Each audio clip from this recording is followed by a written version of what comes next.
Hola mis chicos queridos, ¿cómo están? Bueno, en este pequeño video les voy a hacer un resumen de lo que fue la clase del día de hoy, correspondiente al módulo 2 de la unidad de ORL. Lo que vamos a ver hoy va a ser nariz en su configuración externa y en su configuración interna, un breve repasito anatómico. Dentro de lo que es la configuración interna, vamos a ver lo que son los senos paranasales y la cavidad nasal propiamente dicha, ¿sí? Así que bueno, vamos a comenzar nomás. Decimos que la nariz es el órgano del olfato y forma parte del sistema nervioso periférico, cuya parte externa está situada por encima del techo de la boca. La nariz está conformada por una configuración externa y una configuración interna. Dentro de lo que es la configuración externa tenemos el septum o la pirámide nasal, que tiene diferentes elementos y músculos. Y dentro de lo que es la configuración interna, está conformada por lo que son los senos paranasales, las fosas paranasales, los meatos y los cornetes o conchas, como las citan muchas bibliografías. Vamos a la configuración externa. Esto sería lo que se llama pirámide nasal. De arriba hacia abajo tenemos la raíz nasal que se encuentra por encima de los huesos propios de la nariz. Descendiendo tenemos el dorso. Más por abajo y hacia los laterales tenemos el ala de la nariz. Y por debajo del ala de la nariz y en la parte medial nos encontramos con el tabique nasal o vértice. Los orificios que nos llevan a las fosas nasales se van a denominar narinas. Dentro de lo que es la configuración interna, vamos a empezar a hablar de lo que son los senos paranasales. Son espacios aéreos huecos que se encuentran dentro de lo que es los huesos del cráneo y de la cara. Tenemos 8. 2 senos frontales, 2 celdas etmoidales o celdillas. Muchas bibliografías a estos no los consideran senos, pero van a cumplir la misma función, están recubiertos por la misma mucosa que los senos paranasales, así que se los voy a explicar. Por otro lado tenemos los senos esfenoidales y por último el seno maxilar, ¿sí? En todos estos senos están tapizados, como les dije recién, por mucosa. Van a recubrir absolutamente todos los espacios, ¿sí? Y esa mucosa está formada por un epitelio denominado epitelio pseudoestratificado cilíndrico ciliado, en el cual tienen unas pequeñas células denominadas caliciformes. Esas células caliciformes son las que van a formar el moco. Los senos paranasales se conectan y se comunican o se drenan a las fosas nasales, ¿sí? A través de unos pequeños orificios que se llaman ostium o hiatos. Algunas bibliografías lo citan así. Bien, vamos a la función que tienen estos senos paranasales. Como están tapizados por mucosa, la función principal que tienen los senos es entibiar y humedecer el aire que se va a intercambiar en los alvéolos. El aire que ingresa a los alvéolos tiene que estar tibio y húmedo. Eso quiere decir que el aire va a ingresar por la nariz, ¿sí? Por las fosas nasales, se va a dirigir a los senos paranasales, quienes van a entibiar y humedecer ese aire, van a salir de los senos y van a irse hacia las vías aéreas, ¿sí? Esa como función principal. Y por otro lado, tienen como función actuar como caja de resonancia de la voz. Bien, vamos, para hablar de senos paranasales, tenemos que empezar hablando de este pequeño huesito que tenemos aquí, que es el etmoides. Este es un corte frontal del etmoides. Aquí tenemos la porción vertical, la porción horizontal, ¿sí? Tenemos aquí las masas laterales y las masas mediales, ¿sí? Aquí nos vamos a encontrar con el cornete superior. Por debajo del cornete superior nos encontramos con el meato, que recibe el mismo nombre, meato superior. Esta eminencia del hueso etmoide que tenemos aquí se llama cornete medio. Por debajo del cornete medio tenemos esta superficie de aquí que se va a llamar meato medio. Y tenemos aquí el cornete inferior, que el cornete inferior no forma parte de una eminencia del hueso etmoide, sino que es un hueso propio de la cara, ¿sí? En cada meato, estos son los meatos, hay un orificio, como podemos observar aquí también, que se denominan ostium, ¿sí? Esos ostium van a comunicar las celdas etmoidales con los meatos correspondientes. Bien, entonces tenemos cornetes y meatos en el hueso etmoides, ¿sí? Vamos a continuar. Una cosita más, que por encima del cornete superior nos vamos a encontrar con el ático, ¿sí? El ático nasal. Bien, vamos con el seno esfenoidal. Los senos esfenoidales son dos, se encuentran uno a cada lado de la cara. Ya se encuentran dentro de lo que es el cuerpo del esfenoides, del hueso esfenoides. En el medio de ese hueso esfenoides hay un tabique medio, que en realidad no está justo en el medio, está más bien lateralizado, por lo cual los senos esfenoides, estos que son dos que les acabo de mencionar, nunca van a ser simétricos. Tiene una capacidad aproximada de unos 7 mililitros, ¿sí? Y este seno esfenoidal se va a abrir o va a drenarse en el ático de las fosas nasales. Hay una controversia porque en el taller de anatomía, cuando habla de senos paranasales, dice que el seno esfenoidal se abre en el ático. Pero cuando habla del hueso esfenoides propiamente dicho, dice que el seno esfenoidal se abre en el meato superior. Por eso vamos a decir que las dos teorías son correctas. Se va a abrir tanto en el ático como en el meato superior. Bien, después tenemos las celdas etmoidales o las etmoidofrontales que se encuentran a cada lado, ¿sí?, de la mitad y el tercio superior de la cavidad nasal y en la zona medial del hueso de la órbita. Estas celdas se van a dividir en dos, en anteriores, son estas de aquí, y en posteriores, ¿sí? Las celdas anteriores y las posteriores no van a drenar en el mismo meato. Las celdas posteriores, estas de aquí, lo van a hacer en el meato superior, mientras que las anteriores lo van a hacer en el meato medio, ¿sí? Y el volumen que ocupan estas celdas es de aproximadamente unos 13 a 14 mililitros.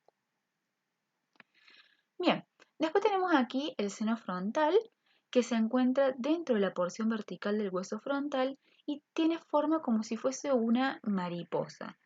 Son senos irregulares, asimétricos, el derecho no es igual que el izquierdo, claramente, y se van a abrir en el meato medio, ¿sí?, con una interposición de lo que serían las celdas etmoidales que vimos recién, que también se van a abrir en el meato medio.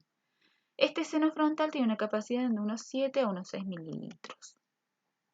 Y por último tenemos el seno maxilar, que se encuentra dentro del cuerpo del maxilar y es el seno más grande de todos, ¿sí? Tiene una capacidad de aproximadamente unos 15 a unos 16 mililitros y el seno maxilar se va a abrir en el meato medio al igual que el frontal y las celdas etmoidales, ¿sí?, anteriores. Bien, y para resumir, ¿sí?, decimos que los senos paranasales se van a drenar de la siguiente manera. Lo más posterior es el seno esfenoidal, después siguen las celdas etmoidales que se dividen en posterior y anterior y al mismo nivel de las celdas etmoidales anteriores tenemos el seno frontal y el seno maxilar, ¿sí? Entonces decimos que lo que está más atrás, aquí, ¿sí?, va a drenar hacia más arriba, digamos, y lo que sigue va a ir drenando hacia abajo. Entonces, De esta manera tenemos que en el ático va a drenar el seno esfenoidal, ¿sí? Esto sería el ático y va a drenar el seno esfenoidal. Las celdas etmoidales posteriores van a drenar en el meato superior. Y como están en el mismo plano, el seno maxilar, las celdas etmoidales anteriores y el seno frontal van a drenarse en el meato medio. Y por último, agregamos este que tenemos aquí en rojo, es el conducto lagrimal o lacrimo-muconasal, que no es un seno nasal, pero sí es un conducto que va a llevar las secreciones lagrimales desde la hendidura palpebral, que lo vimos en oftalmo, ¿se acuerdan? Y se va a abrir en el meato inferior. Y de esa forma tenemos a los senos y sus drenajes. Esa es la importancia que tienen los senos paranasales, ¿sí? Es importante que siempre estén drenados porque si se encuentran ocluidos van a acumular mucho moco y eso puede causar una sinusitis. Bien, ahora vamos a ir a las fosas nasales. Las fosas nasales decimos que constituyen la primera línea del tracto respiratorio y están compuestas internamente por huesos, cartílagos y tejido conectivo. Las fosas nasales están ocupadas por el septum, los cornetes y los meatos que los nombramos con anterioridad, ¿sí? El esqueleto de las fosas nasales está formado por el suelo o la pared inferior, el techo o pared superior, la pared medial y la pared lateral. Y además está conformado por dos aberturas nasales, una anterior y una posterior. Bien, vamos a hablar de lo que es el esqueleto y dentro del esqueleto el suelo de las fosas nasales. El suelo se encuentra formado por dos huesos, la apófisis palatina, ¿sí? Que es esta que tenemos aquí, del hueso maxilar hacia adelante y la lámina horizontal, ¿sí? Del hueso palatino hacia atrás, ¿sí? En la unión, en el tercio posterior, podemos encontrar esta línea o este surco transverso que es bastante irregular, la cual va a corresponder a la sutura o articulación maxilopalatina. Es esta que tenemos aquí. En la parte más posterior del suelo de las fosas nasales, podemos observar que ambas apófisis palatinas se encuentran formando la espina nasal anterior y la espina nasal posterior, ¿sí? A cada lado de la espina nasal anterior, que es esta que tenemos aquí, se encuentra el agujero palatino anterior, que lo vimos cuando vimos fosas en cavidad bucal, el cual va a dar paso a la arteria esfenopalatina, como así también al nervio, acá también lo vemos, al nervio palatino interno o nervio nasopalatino. Cualquiera de las dos formas está bien dicho. Que era esa eminencia que nosotros podemos tocar o que podemos palpar con la lengua o un dedo, ¿sí? Bien, si hablamos del techo de las fosas nasales, decimos que la pared superior de estas cavidades va a ser formada hacia adelante y hacia atrás por los siguientes huesos. Tenemos allí la cara posterior de los huesos propios de la nariz. Tenemos la espina nasal del frontal, la base del seno esfenoidal. Tenemos la cara inferior de la lámina cribosa del etmoides. Recuerden que todo este es el hueso etmoides, ¿sí?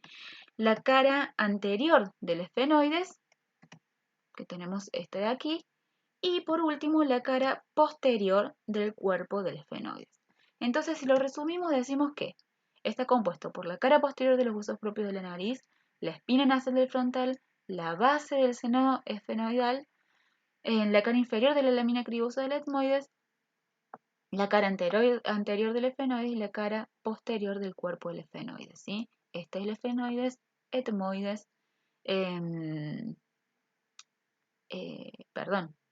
frontal y huesos propios de la nariz, ¿sí? En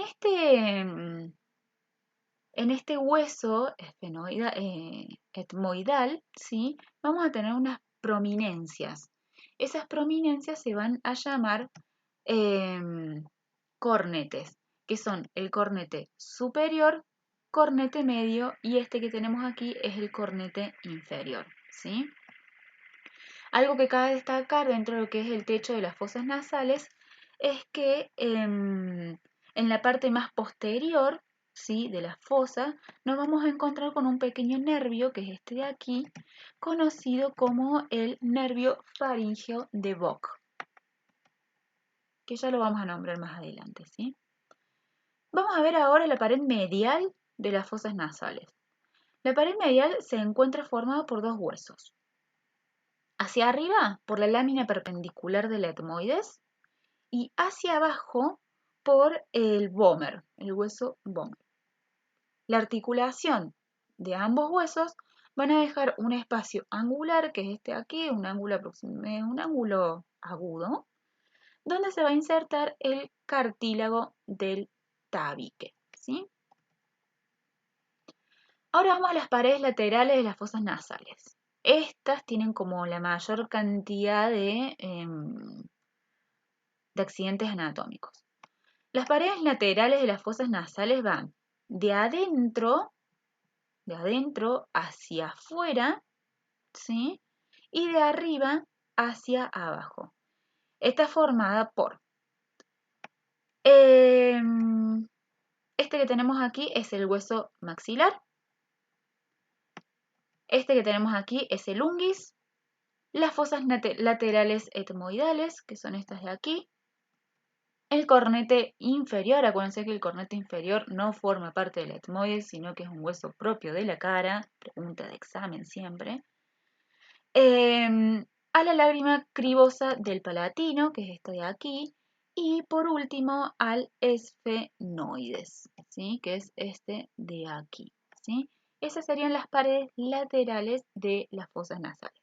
Resumiendo, hueso maxilar, hueso unguis, masas laterales del etmoides, cornete inferior, lámina vertical del palatino y por último el esfenoides.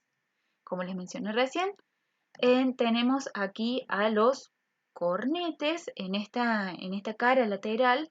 También son estas estructuras de hueso compacto que están recubiertos íntegramente por mucosa, ¿sí? Tienen muchísima irrigación sanguínea y mucha inervación, ¿sí? Las cuales las hace como muy sensible a estos cornetes, a lo que es la temperatura y a los cambios ambientales. Las funciones que tienen estos cornetes, cornete superior, medio e inferior, ¿sí?, va a ser filtrar el aire que se respira, ¿sí?, humidificar el aire que va a ir hacia los pulmones, lo va a calentar también y van a proporcionar la mayor parte de mucosa nasal para que el aire que se encuentra aquí fluya de manera laminar. Bien, vamos ahora a las aberturas nasales.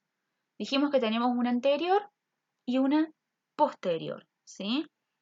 La abertura anterior, que es la que tenemos aquí, también conocida como piriforme, se denomina piriforme porque tiene como forma de pirámide y se encuentra formada lateralmente por la apófisis ascendente, que es esta de acá del hueso maxilar. Todo esto es hueso maxilar, ¿sí? Esta es la apófisis ascendente. Hacia abajo, el borde anterior de la apófisis palatina del hueso maxilar.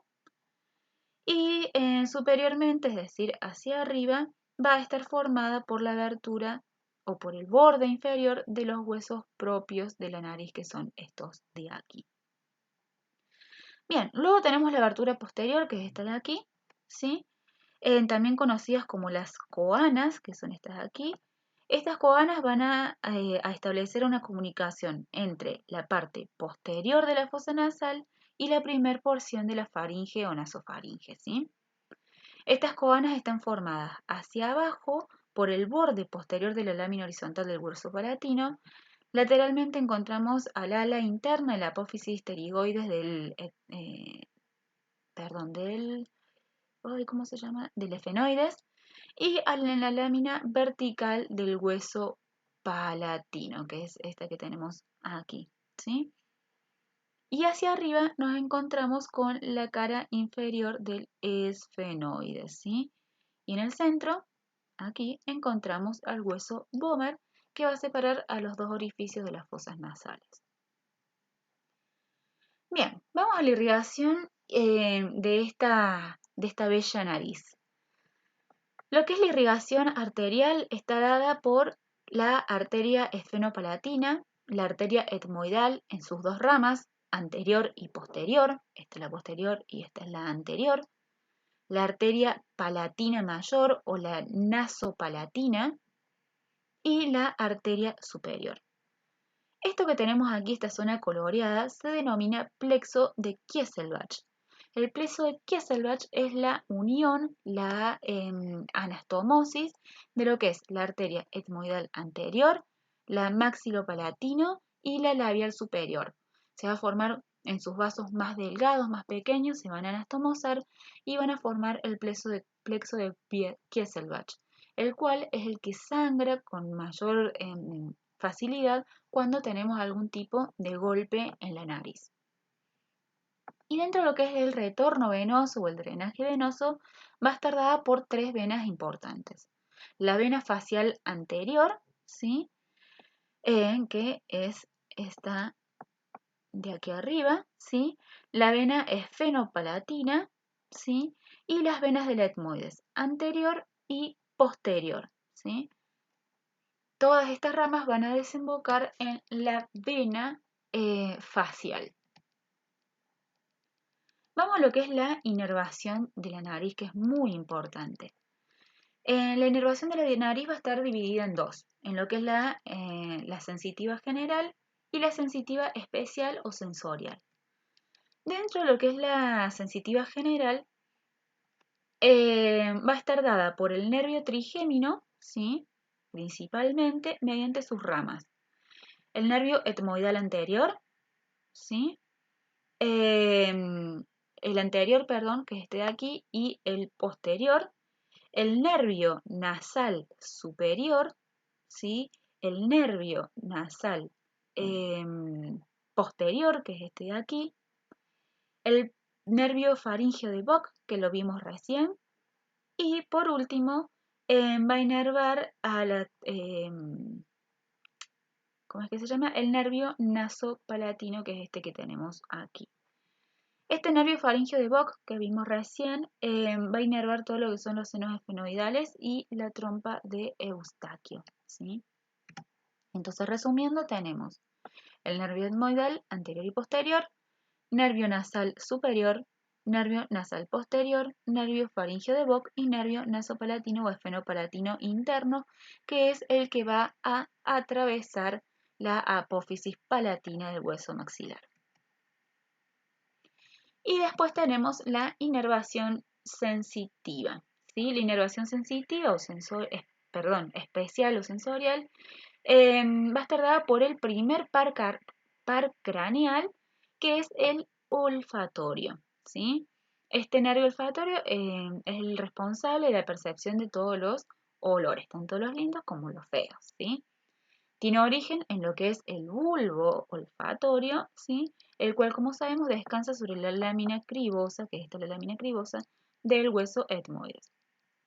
Este bulbo olfatorio emite muchas ramas nerviosas que son amielínicas, pero que sí están acompañadas de lo que es dura madre. Van a penetrar en los orificios de la lámina cribosa y de esta manera van a llegar a la parte superior de las fosas nasales, permitiendo la recepción de todo lo que son los olores. Bien, ya como para ir terminando, tenemos aquí los cartílagos nasales, que son los que van a formar parte de la pirámide nasal también. Tenemos el hueso nasal o hueso propio de la nariz, por debajo de él y en la zona medial el cartílago septal. Hacia los costados del cartílago septal nos encontramos con el cartílago nasal lateral y por debajo del mismo nos encontramos con el cartílago alar mayor. Muchas veces por debajo de ese cartílago alar mayor encontramos mucho tejido adiposo que se denomina tejido adiposo alar. Y para finalizar vamos a ver los músculos de la nariz. ¿Qué tenemos? Si lo miramos de manera frontal, tenemos el músculo piramidal o músculo prócer, que es este que tenemos aquí, ¿sí? Que va hasta la mitad del dorso de la nariz. Luego tenemos el músculo nasal en la zona medial y hacia los costados, los laterales, son los que nos permiten fruncir la nariz. Tenemos el músculo elevador común superior del labio superior y del ala de la nariz. Y si hacemos una vista lateral, tenemos el músculo depresor del tabique nasal. Y eso es todo en el pequeño resumen de lo que es nariz, el resumen anatómico. Espero que les haya gustado y cualquier duda me consultan.